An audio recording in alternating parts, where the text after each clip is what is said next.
Seja bem-vindo ao Alimentos na Mira. Eu sou o professor Rodrigo, criador desse canal.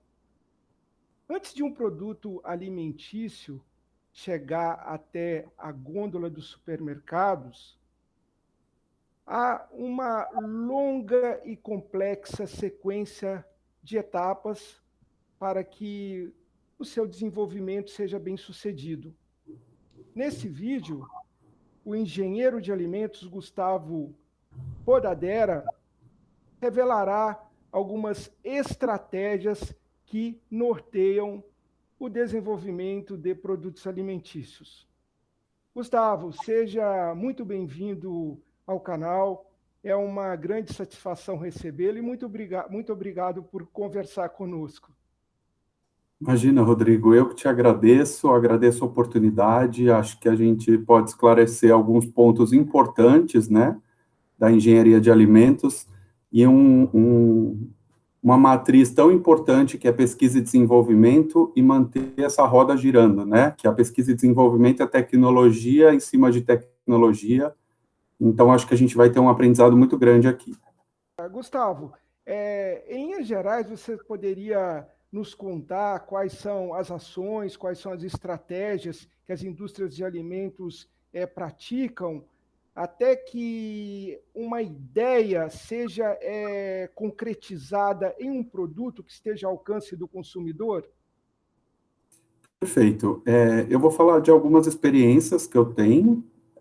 A indústria, a ideia matriz, no meu caso, onde eu passei, sempre parte do marketing. Então, o marketing vai atrás de pesquisa de mercado, entender o consumidor, quais são as inovações que esse consumidor busca, para começar a entender que tipo de produto que ele precisa desenvolver para solucionar um gap de mercado. Às vezes a gente acha que está tudo aí, né? Tantos itens, e sempre tem inovação. O que é isso? É pesquisa de mercado, entender o consumidor. Então, dada uma pesquisa bem feita, você consegue ter um briefing de projeto muito robusto. Com o briefing do projeto robusto, o time de pesquisa e desenvolvimento consegue trabalhar nas tecnologias que ele vai buscar, se ele vai trazer equipamentos, num primeiro momento, para o sistema da empresa, se ele vai buscar um terceiro que possa produzir isso, porque hoje está muito avançada essa questão de utilizar terceiros num primeiro momento, para você não fazer um investimento tão grande numa unidade, e você pode ter um revés num projeto, né? Então, você não pode não ser entendido. Então, se buscam muitos terceiros hoje em dia para startar projetos, e tem projetos que você faz dentro de casa, até pelo sigilo que tem esse tipo de projeto, né? Apesar de você fechar contratos de confidencialidade com o fornecedor e tal, é da escolha da empresa seguir o melhor caminho. Então, com o briefing do projeto, esse time começa a desenvolver. O time de pesquisa e desenvolvimento, vai buscar fornecedores no mercado, os que ele já tem homologado ou não dentro do seu processo, e também ele vai levar todos os itens que ele precisa para fazer os primeiros protótipos para laboratório. No laboratório, a gente começa a criar o primeiro monstrinho, né? Então, a gente tem várias indas e vindas com marketing, porque o marketing tem uma expectativa, e eu tenho uma entrega real, uma primeira entrega real, e a gente vai começando a parar as arestas, né? Então, olha, você queria um produto super inovador nesse quesito, olha, não é possível, por este motivo. Ah, será que então a gente consegue esse caminho? Então, o marketing, junto com a pesquisa e desenvolvimento, vai desenhando esse projeto para ele tornar-se real, né? Então, assim, são muitas idas e vindas, não tem um protocolo, são 10 vezes, são 3 vezes. Eu acho que, assim, com a experiência do engenheiro de alimentos que trabalha com pesquisa e desenvolvimento, isso vai diminuindo, a tendência ao erro diminui. Mas também depende muito da complexidade do projeto que ele está conduzindo.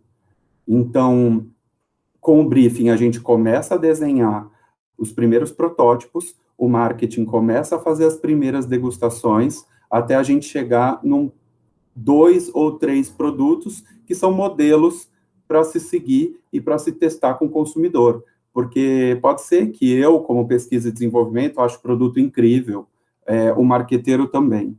Quando você leva para pesquisa com o consumidor, às vezes você toma um baile, né? O consumidor fala, eu de verdade, eu não vejo motivo para ter esse produto em mercado.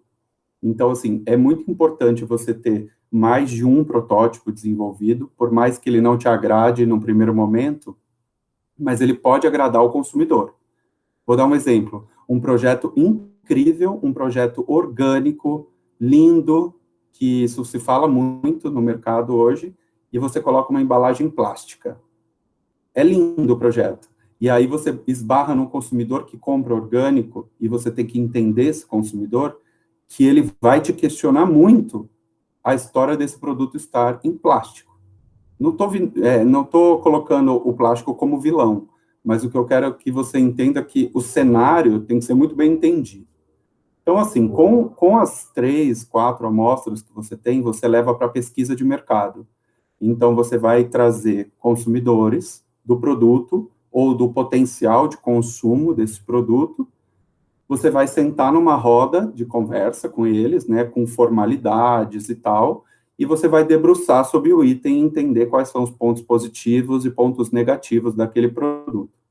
Fora esse cenário, a gente também inclui o produto em cabines sensoriais, para que as pessoas falem do produto em si, né? Ah, talvez o produto ainda não está com a cara mais bonita que ele possa ter, mas ele já está com o gosto que ele deveria ter, né? Com o sabor.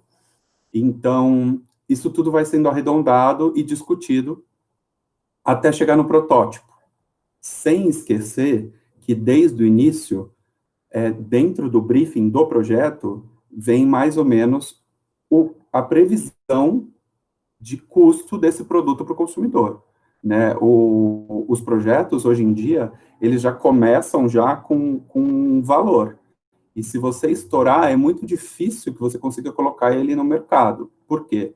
Porque o marqueteiro, ele tem que colocar um cenário, ele tem que colocar os markups, né, em cima do produto. Então, ele tem a margem dele para ser estabelecida depois, né? Então, o custo também é muito importante na etapa dos protótipos.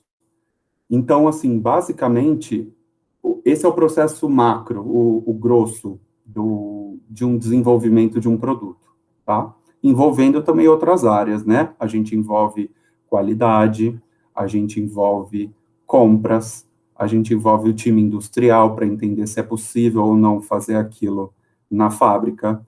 O time de qualidade tem que qualificar fornecedores, que a gente ainda não estabeleceu como um fornecedor, novos fornecedores têm que ser homologados, e o time de compras tem que sempre buscar a melhor negociação para o projeto, né?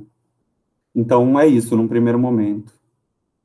Gustavo, o Brasil, que é um país continental e com consumidores bastante com preferências bem heterogêneas, você conhece algum exemplo de um produto que tenha sido lançado em âmbito nacional e tenha alcançado êxito em uma determinada região e em outra região não tenha respondido às expectativas da empresa? É, Uhum. pode acontecer também? Pode acontecer sim. Eu tenho um exemplo até dentro da companhia que hoje eu estou, né? Por exemplo, um erro muito comum dos times é analisar um consumidor perfil São Paulo.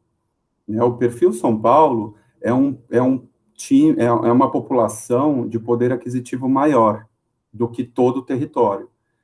Então, por exemplo, eu já me deparei com agências falando nos produtos que eu trabalho que atum, eu tenho atum no portfólio, atum é um produto maravilhoso e que todo consumidor devia provar. E assim, quando você vai para o cenário do Nordeste, por exemplo, você vê que a população nordestina, ele consome o atum em situações muito corriqueiras, assim, a rotina dele é o consumo da sardinha. O nordestino, ele consome sardinha no café da manhã, coisa que o paulista não consome. Então, assim, se você focar num projeto de desenvolvimento de pescados, por exemplo, numa zona litorânea, como o Brasil tem toda a tua faixa litorânea, e você lança um produto em lata, sendo que a pessoa pode comprar ele fresco, pode tomar um belo de um tombo, sabe? E mais do que isso, o valor do produto. A gente sabe que o Nordeste é uma região mais carente, não generalizando, mas eu estou falando da melhor forma com um regionalismo envolvido. O nordestino está mais acostumado a consumir sardinha do que o paulista. Muitas vezes a gente ouve até do paulista um certo preconceito com a sardinha, sendo que é um produto riquíssimo em vitamina D, riquíssimo em cálcio, ômega 3, né? E o paulista, ele não está muito interessado nisso. Ele quer um produto altamente proteico, né? As pessoas que consomem atum gostam do sabor, mas eles entendem que também é uma ótima opção proteica de produto, né? Então, olha que cenário diferente que a gente tem dentro do mesmo Brasil. Outro exemplo que a gente tem dentro do portfólio da empresa é arroz. Arroz e açúcar, né? Arroz, o Brasil é dividido em dois times. O time que gosta de arroz branco e o time que gosta de arroz parboilizado. Um não gosta do outro. E se eu lanço na região errada o produto, é um fracasso. Isso acontece com açúcar. São Paulo está muito acostumado a consumir açúcar refinado. O Brasil inteiro está acostumado a consumir açúcar cristal. E assim, um mero tamanho de grão, né? São pequenos detalhes, mas olha que erro se você não estudar o seu consumidor, né? Feijão é um ótimo exemplo. São Paulo, feijão carioca. Rio de Janeiro, feijão preto. Várias regiões do país, o feijão preto é rotina, né? Aqui em São Paulo é a feijoada, né? É o caprichoso, é aquele momento de curtir, né? O feijão. E a rotina é o feijão carioca. Então, assim, você tem que entender muito os seus cenários antes de qualquer lançamento. E é isso. Acho que são os exemplos que eu tenho dentro de casa. Gustavo, eu fiquei muito contente, lisonjeado com sua participação. Muito obrigado por dividir um pouco do seu expertise conosco e agradeço a você que nos acompanha. Até o próximo vídeo no Alimentos na Mira.